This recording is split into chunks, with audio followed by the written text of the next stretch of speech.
ratemypoo.com. But I'm only one man. I can only do so much myself. How you guys doing? Thanks for giving me just a few minutes of your time. And what is up, freak bitches? I did that way out of order, but I don't care because it's 11 o'clock, and I was only planning on doing a stream for about the last hour or two anyway. But I do want to talk some entertainment news. You know, one of the things that's going to be happening on the channel in the near future is I had done a video about a year ago where I said I wasn't trying to branch out and do some more stuff other than just entertainment news. I was trying to do some more opinion about things going on in the world. That's probably not a good idea anymore. I think I'm just going to stick to my niche, the entertainment news. Me and Aaron and Jeremy, the guys that are on this channel more often, probably talk most about that anyway. And quite frankly, I'm just burned out on all the crap that's been going on in the world today. So I'm just going to stick to entertainment for the near future. And I think it's going to be better off for everybody. It's going to hopefully be kind of an escape from all the craziness that we're all experiencing in the world right now. But that said, let's get on to the first topic that I want to talk about today. And that is Avatar 2. Production on the long-awaited James Cameron sequel is set to return to New Zealand. Producer John Landau announced on Instagram, "Our Avatar sets are ready, and we couldn't be more excited to be headed back to New Zealand next week," which is actually this week, as I read this. Landau said that likely means Avatar 2 will be the first major Hollywood title to start filming again in the wake of the industry-wide production shutdown in March due to the COVID-19 pandemic. Landau also revealed two new photos of new futuristic boats featured in the film. The Matador is a high-speed forward command vessel. I'm thinking that's the one on the left. And the other one is the Picador. It's a jet boat, which is the one on the top or the right, however you're looking at it. Honestly, I think these boats look pretty badass. We all know that I am not overly fond of the Avatar brand at all, but I'll go ahead and say that I actually think this looks pretty cool. Look, visually speaking, the movies have been fantastic. Story speaking, they've been very average. Well, they've been. The first one was very average. I don't know what that's going to mean for the series moving forward. I think the movie's got a ton of potential. I mean, it's easily going to make $1 billion because it's a James Cameron film. It's an Avatar movie. It's an Avatar sequel, so it's based on a movie that for almost 10 years held the record at the box office anyway for the biggest box office haul ever. So there's a whole lot of possibilities there. But this movie's got to do more than look good for me. As of right now, there is no word yet on when other high-profile productions that recently halted filming in New Zealand, among those are the Amazon Lord of the Rings series, are going to return. But whatever. I mean, I'm not a big fan of the more recent Lord of the Rings, the Hobbit films. I wasn't overly excited about. The Lord of the Rings trilogy, the first one sluggish, everything. Second two definitely a lot better. But whatever. It's going to happen the way it's going to happen. The production has also released some concept photos of the sequel, and I want to look at some of those for a minute because those look really badass. These concept photos, like I said, they're artistically beautiful. This movie has been artistically beautiful all the time. It's just it's lacked a little bit of imagination on the story front. I'm one of those people that called it Pocahontas in space, and that's exactly what it is. But these photos, I mean, they are at least going to keep with the aesthetic and everything that we have come to expect from the original Avatar. But, it's going to happen the way it happens, like I said. My big concern is that the Avatar sequel will not have a good story. If it has a great story, it's going to be great. What I want is a story that is unique to the Avatar universe. I don't want another rehash. I don't think he can afford to do that, or else people are going to lose confidence in the sequel very, very quickly. And if they lose confidence in the sequel very, very quickly, then not only is this movie going to struggle to make $1 billion, which I think should probably be kind of an easy thing for it to do, considering who's involved, Cameron, it's an Avatar movie, so on and so forth. I think it's going to really damage his credibility as a filmmaker. I mean, because let's be honest, other than Avatar, he hasn't done a big blockbuster movie in 20 years. And the Terminator sequel that came out recently, the Terminator, whatever the hell it was, I thought was a good movie. And he didn't direct it. He was just more of a producer/consultant on it. But, I mean, there was a lot of people that didn't think that movie was great. So James Cameron's really got to hit a home run with this movie if he really wants to get back to the top of the directing game. That's just my ideas on that. But the next thing I wanted to talk about was, good God, what is wrong with these damn rich people? I don't know why the hell there's two Felicity Huffmans on there, but we're going to go with it. As I finish getting my shit together, I'll just go ahead and Oh, I messed all that up when I was trying to get all this stuff together. Ooh, Lord, we're just going to transition to that one. Lori Loughlin and her husband Massimo Giannulli have pleaded guilty in their college acceptance scam, but their fate is hazy. The Full House star Lori Loughlin and her fashion designer husband Massimo Giannulli pleaded Friday to paying $500,000 to get their two daughters into the University of Southern California as part of a college admissions bribery scheme.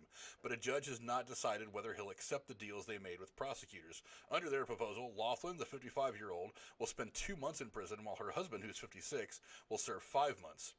The judge said he will decide whether to accept the deals after considering the pre-sentencing report, which is a document that contains background on the defendants and helps guide sentencing decisions. My question is do they take into account the fact these people are stupid? I mean, they're obviously not hurting for money. Look, I know that Lori Loughlin is not the highest paid actress in the history of movies, but she's got some money to burn. She's got a fashion designer husband, and he makes plenty of money. Why are you paying to fake all this shit to get your kids into college when, A, they don't really want to go? I think her one daughter is a Instagram influencer. She doesn't really have an education or need one for that matter. And on top of that, you ended up paying so much that you may as well just pay tuition. I mean, what are they going to go and take in college? It's going to cost you $300,000 or $400,000 to get them educated.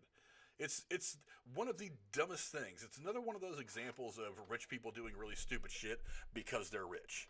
I don't understand for the life of me what their logic is behind all this. Loughlin and Giuliani and Giannulli were among dozens of wealthy parents, athletic coaches, and others charged last year in the bribery scheme. The parents paid hefty bribes to get their kids into top universities with bogus test scores or fake athletic credentials. Prosecutors last week announced that a 54th person has been charged and will plead guilty to paying $300,000 to bribe his son's way onto Georgetown University as a tennis recruit, although he did not play tennis. Why? I mean, don't you think it would have been cheaper just to pay $150,000 or $200,000 for tuition? If you're paying that much money, why are you trying to fake credentials? That is the dumbest shit I have ever heard of. And these are from people who a lot of people look up to as being fairly smart. These people are dumb as fucking hammers. That's all I've got to say about them. Loughlin and her husband had been scheduled to go on trial in October on charges that they got their two daughters into USC as crew recruits. That's rowing, for those of you who don't know anything about rowing, even though neither girl was a rower. Prosecutors say they funneled money through a sham charity operated by college admissions consultant Rick Singer, who has pleaded guilty to organizing the scheme. Look, I don't understand exactly what the hell these people thought they were doing. Others who have admitted to participating in the scheme include Desperate Housewives actress Felicity Huffman, who paid $15,000 to have someone rig her daughter's entrance exam. You paid $15,000 for somebody to cheat for your kid. You may as well just spend $15,000 for your kid to go to a damn tutor. Again, this is just beyond stupid for me. If you've got this much money to burn, just pay tuition. And Felicity Huffman is making plenty of residuals from Desperate Housewives. She doesn't need to find a cheap and efficient way to get her kid through college. It's just dumb to me. For those of you wondering, the schools involved in this are Georgetown University, Stanford University, UCLA, the University of San Diego, the University of Southern California, UT, the University of Texas at Austin, Wake Forest, and Yale. So this whole thing managed to get a Ivy League school wrapped up into it. To me, it's just beyond stupid. I don't understand why you go through all this bullshit when all you had to do was pay tuition and tell your kid to go to fucking school. I don't get it. Anyway, I hope that she serves time, this whole fucking thing goes away. The bad part is with everything going on with unrest over, stuff going on out in the world and COVID, that it's probably going to end up getting done pretty quickly and pretty quietly. But regardless of all that, I just still think it's stupid as hell. Now, on to the semi-important news.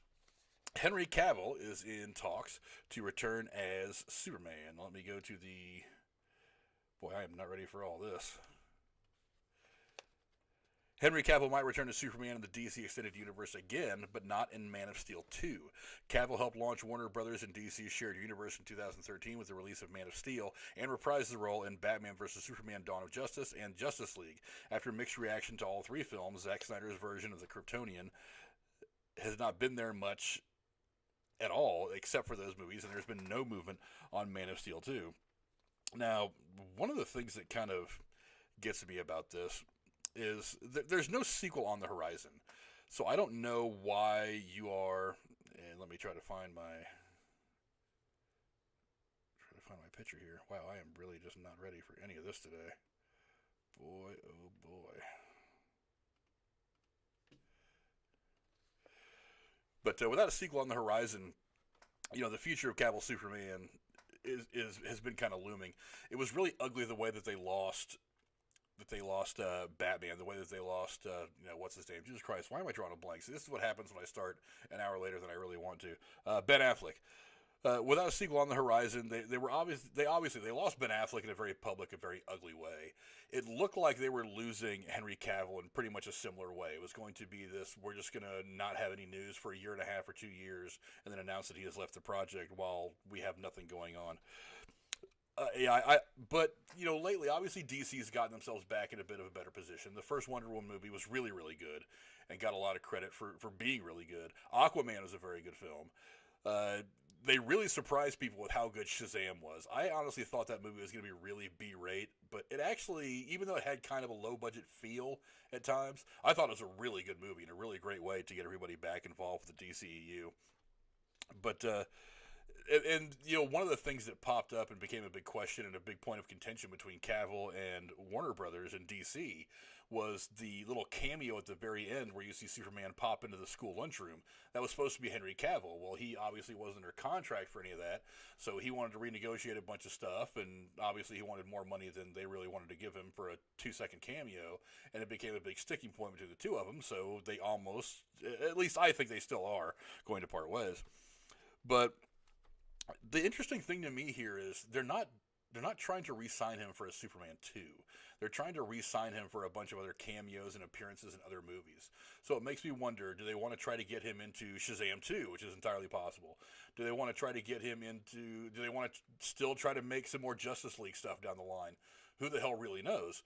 But it's obvious that he's not going to be in Wonder Woman. I really don't think there's going to be anybody else appearing in Wonder Woman other than the people that exist in her particular universe. But who the hell knows? The word is that I've been reading is what they really want to do is they want to make him kind of like Nick Fury. They want to make him not necessarily the center of attention, but maybe make him that connective tissue that kind of binds all these movies together for when they do decide to go big again and go to this big ensemble cast and try to not reboot but maybe take another shot at doing something really cool in the big mashup genre. I think that's dumb as shit. I think you've got the best comic book character in history. You've actually got both of them with Batman and Superman. You've already screwed the pooch with Batman. You're trying to right the ship with Robert Pattinson. We don't yet know how that's going to go. I'm confident, but we really don't know yet how that's going to work out. You've got the best character in comic book history. Why are you going to relegate him to 3 minutes in a movie just so you can remind people that all these movies exist in the same universe? It doesn't make any sense to me. I think that's an absolute waste of Cavill's talent. I think it's an absolute waste of what you did and the kind of character you built in Man of Steel, which is not my favorite comic book movie, but over the years has grown on me a lot, and it's a lot better than I initially thought it was. But, whatever. DC can screw things up however they want to screw things up. It's really irrelevant at this point. One of the things that this brings into question, though, is release dates. I mean, right now we've got Wonder Woman scheduled to come out in August of 2020. That's already been pushed because of the pandemic. The Suicide Squad, the reboot, or whatever the hell James Gunn is doing with that, is scheduled to come out August 6th of next year. The Batman movie with Robert Pattinson is scheduled to come out in October of next year. And the Black Adam movie, which has been in production since I was, 7, is supposed to be coming out December of 2021. On into December of 2022, they're doing DC Super Pets, which I really have no idea why that's happening. The Flash movie that was supposed to come out, I think, 3 or 4 years ago, is actually scheduled right now to come out in June of 2022. Shazam 2, which is one of those places where we could see Henry Cavill pop back up with a cape, is supposed to come out in November of 2022, and the Aquaman sequel is supposed to come out around Christmas of 2022. Look, who the hell knows what they plan on doing with Superman? Who the hell knows if any of it's going to make any sense at all? I just hope whatever they do, they take it slow, they plan out their moves step by step, and they don't screw it up this time, because I was one of the people that was wondering, and you can go back and check this out. I think Aaron and I talked about it on one of our early editions of the videos that we made, is why aren't you following the same template that Marvel laid? Why aren't you doing the individual films first, and then doing the mashup, and then establishing these characters in this universe, and then move them forward into this big battle against a big bad guy? They decided to jump the gun. They tried to get back into the game with Marvel with one swing, and they missed very, very badly and looked stupid doing it. They're in a much better position now, but I think ultimately they need to just take some slow steps, baby steps, establish their characters, establish a universe, then put them all together and fight whoever the hell the bad guy is. But that's not up to me, so who cares? One of the things that's interesting about the timing of this news, though, is that, we talked about it a little bit a couple of weeks ago on our last live stream, is they are actually releasing the Snyder cut of Justice League. Look, I don't think this is going to make any difference at all in the way people see this movie, but, it is what it is. Let me show you guys exactly. You know what, I'll probably just go back to this one for now. The HBO Max will debut the project in 2021, possibly in a 4-hour director's cut or in a 6 TV-style chapters, which, whatever. I mean, I'll watch either way because I'm curious, but I don't think that's the way to do it. As the Helmer gets the gang back together with his original post-production crew to score, cut, and finish visual effects. One of the interesting things to note here is that visual effects weren't done. That's hilarious to me. So they're going to spend all this money. Now, initially they thought that it was going to cost $20 to $30 million, but in an interview with The Hollywood Reporter, Warner Media Chairman Bob Greenblatt was quoted as saying, "It's wildly expensive, and I wish it was just $30 million." When he was first asked a year ago what the cost would be to finish Snyder's cut of the film, he said it would take $70 million. This movie only made about $25 for the studio anyway. I don't necessarily see the point in spending all this money to release the Snyder cut, unless you think, A, it might actually improve people's ideas of what they think of the film that we ended up getting, or they think that it might actually be that good, which would make them look stupid because they should have just let Snyder finish it anyway. Now, again, Snyder left of his own volition because he had a lot of personal stuff going on that we talked about before, but whatever. Greenblatt also said it's not easy as going into the vault, and there's the Snyder cut sitting there to put out. It does not exist. Zach is actually building it, and it's complex, including new visual effects shot. It's a radical rethinking of that movie, and it's complicated and wildly expensive. I'll just say I wish it was just $30 million and stop there. It's an enormous undertaking and very complex. Reports say that cast members such as Ben Affleck, Jason Momoa, and more could be brought in to record new dialogue. I'm not sure if Ben Affleck would come back. I mean, if I were him, I wouldn't. I'd tell him to go piss off. They kind of screwed him out of directing the Batman movie that he wanted to make anyway, and that really bothered me at the time because Ben Affleck is a hell of a filmmaker, and he's a big fan of the character. And when you get someone who's that good at making movies who's a big fan of the character and is really motivated, he could have made one hell of a movie. But whatever. I mean, it's maybe one of these days we can get the Affleck cut of the Batman. Look, I don't think it's going to change what anybody thinks of the movie that we ended up getting very much. I thought the movie was good. It was a step up from Batman vs. Superman. I could definitely tell the parts that were Zack Snyder's and the parts that were Joss Whedon's. That little scene where they're sitting around there and they're discussing whether they should try to bring Superman back from the dead or not is actually... I could tell that was Joss Whedon because it reminded me, as I was watching it the first time, very, very much of the scene in the Avengers where they're trying to figure out, in the first Avengers movie, when they're trying to figure out what to do with Loki's scepter and stuff like that. For some reason, my background was on this whole time. That's nice to know. Boy, this whole thing's been a shit show. I'm glad nobody's watching live anyway. But, yeah, I don't think it's really going to change the way that anybody sees that franchise. I think a lot of people are going to see this cut and probably be a little bit deflated by it. It was a big stink made up about nothing. Every couple of months, this hashtag would pop up, give us the Snyder Cut or free the Snyder Cut or whatever the hell the hashtag was, I forget. I don't think it's really going to help Warner Brothers or DC's position in the comic book movie sphere right now. But whatever, we're going to get it. I want to see it because I'm curious. I'm just not 100% certain that it's going to change anything about the way that I see either the DCEU or the Justice League movie that you ended up getting. But that's just me. I mean, like I said, it could go either way. I really want the movie to be awesome. I just have a feeling that it's not going to be awesome, which is really what I need for this thing to be considered a win for me as a fan, but that's just me. Anyway, after that, we have Tom Cruise and Doug Liman. They're teaming up for a movie shoot in outer space.